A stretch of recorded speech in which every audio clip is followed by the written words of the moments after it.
Jembatan seperti foto di samping yaitu Golden Gate Bridge sering ditemui di berbagai negara termasuk Indonesia. Jembatan ini dibangun di sebuah negara dengan air yang dasarnya atau tanahnya itu keras. Namun di beberapa negara seperti Norway, itu memiliki air dengan dasar tanah yang lunak dan sangat dalam sehingga penggunaan dermaga atau jembatan seperti Golden Gate Bridge itu tidak efektif. Penggunaan jembatan ponton atau jembatan terapung di Norway adalah salah satu cara yang efektif yang dapat menggantikan penggunaan jembatan pada umumnya. Jembatan ponton ini memiliki beberapa kelebihan dibandingkan dengan jembatan pada umumnya yang sering ditemui, yaitu lebih ekonomis, lebih cepat, dan praktis dalam membangunnya di keadaan darurat seperti saat perang, bencana alam, dan sebagainya. Di beberapa negara, jembatan ponton ini mulai didesain untuk penggunaan dalam jangka waktu yang lama hingga permanen. Maka dari itu, pada video kali ini kami akan membahas bagaimana jembatan ponton ini bekerja.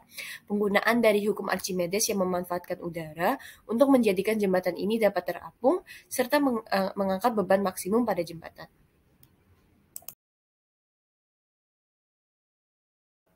Jembatan merupakan suatu struktur yang dibangun dalam jangkauan tertentu untuk melewati rintangan yang sulit atau tidak mungkin untuk dilintasi.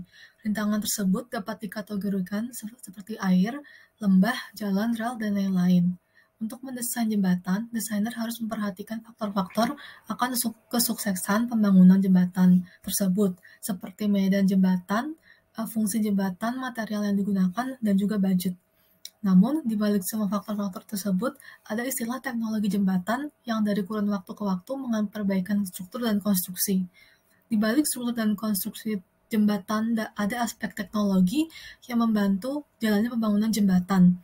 Teknologi pasti tidak bisa terlepas dari ilmu pengetahuan seperti matematika, fisika, kimia, biologi, dan lainnya. Salah satu penemuan teknologi jembatan yang banyak digunakan di era Perang Dunia II dan menggunakan prinsip hukum Archimedes adalah jembatan ponton. Nama dari jembatan tersebut diambil dari kontrapsi yang membuatnya bisa mengapung di atas air tanpa membutuhkan konstruksi vertikal seperti model jembatan biasanya. Jembatan ponton adalah tipe jembatan apung yang bisa berupa permanent structure atau temporary structure tergantung oleh fungsi jembatan tersebut. Apa hubungan hukum Archimedes dengan kontraksi ponton yang terletak di bawah jembatan?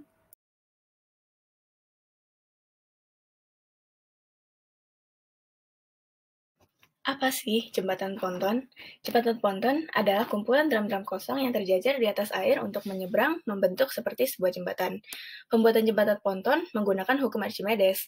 Namun, drum tersebut harus dikosongkan dan ditutup sebelum ditata menjadi jembatan.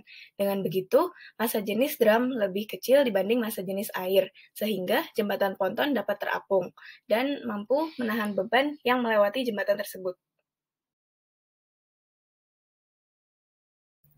Tipikal pada Itali terlihat pada struktur dan material pada jembatan ponton di Itali. Mereka menggunakan material seperti beton, kayu sebagai penahan compression, dan tambahan kayu yang digunakan sebagai alat pengapung, seperti pada gambar.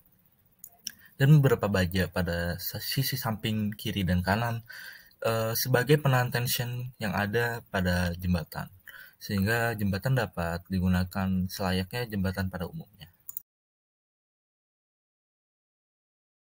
Seperti pada konsep umumnya yang terjadi pada Italia, beberapa dunia juga menggunakan konsep-konsep hukum Archimedes pada jembatan ponton pada umumnya. Namun terdapat perbedaan terutama dalam inovasi-inovasi lanjutan. Seperti pada Norway, mereka menggunakan jembatan ponton dan dihubungkan dengan jalur bawah laut. Dan sedangkan pada Maladewa, dengan suatu elevasi tambahan sebagai konsiderasi terhadap iklim setempat dan perpanjangan untuk mencapai dari satu pulau ke pulau lainnya. Sedangkan pada Cina, yang memfokuskan pada permasalahan setempatnya yang merupakan kepadatan penduduk sehingga membuat bahu jalan lebih lebar daripada sebelumnya. Menurut Archimedes, benda menjadi lebih ringan bila diukur dalam air daripada di udara karena dalam air. Benda mendapat gaya ke atas, sementara ketika di udara benda memiliki berat yang sesungguhnya. Gaya angkat ke atas ini disebut juga gaya apung. Gaya apung terjadi karena makin dalam zat cair, makin besar tekanan hidrostatiknya. Hal ini menyebabkan tekanan pada bagian bawah benda lebih besar daripada tekanan pada bagian atasnya. Gaya apung muncul karena selisih antar gaya hidrostatik pada permukaan benda di atas dan di bawah. Nah, dari sini kita bisa lihat pengaplikasian rumus gaya apung kepada jembatan ponton. Gaya apung atau gaya Archimedes arahnya selalu ke atas, maka tanda panah FA atau gaya Archimedes dari drum naik ke atas. Semua benda yang punya massa artinya punya berat, maka berat ini ada arahnya ke bawah. Ada W drum dan juga W beban. Maka dari itu, kesimpulan dari pembahasan kita kali ini, yaitu jembatan ponton atau jembatan terapung adalah jembatan yang berisi kumpulan drum-drum kosong yang terjajar di atas air untuk menyeberang seperti sebuah jembatan. Jembatan ponton ini menerapkan hukum Archimedes dalam pembuatannya, sehingga drum-drum ini hanya berisikan udara sehingga massa jenisnya lebih kecil dari massa jenis zat cair, sehingga tekanan yang diberikan oleh air lebih besar daripada tekanan yang diberikan oleh jembatan ponton, sehingga dia dapat terapung. Pada awalnya, jembatan ponton ini didesain untuk kebutuhan yang sementara. Namun, di beberapa negara, jembatan ini mulai didesain untuk keperluan dalam jangka waktu lama, sehingga jembatan ponton awalnya berbahan kayu, logam, atau tabung tiup seperti drum, berubah menjadi beton dan baja agar dapat bertahan lama dan menahan beban vehicles yang lebih banyak.